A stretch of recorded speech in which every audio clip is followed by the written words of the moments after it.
কষ্টের সময় যে পার করিয়া যায় সে বুঝে।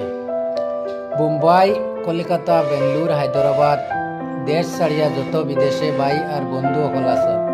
আপনারা হয়তো কইতে পারেন আমরা আজ 5-6 বছর থেকে বিদেশ থেকে রুজু করিয়া বাড়ির দিই আর বাড়ির আমরা লাগে কিতা করলাম, আমরা তো ফাউরিয়া রয়ে গেল বাড়ি। না রে ভাইয়া, তোমরা রেখেও ফাউরিছে না। একটা বার যদি তোমাদের মোবাইল ফোন সুইচ অফ 1 ঘন্টার লাগে হয়, তাহলে বাড়ির সকল ভাই মা বন্ধু বান্ধব সকলের কিরকম দিন যায়, রাইট হয়, তার মানে তোমরা কেউ বুঝতেই না। যদি এইরকম সিচুয়েশন না পড়ো, কেউ বুঝতেই না। 1 ঘন্টা মোবাইল ফোন অফ করিয়া দেখিও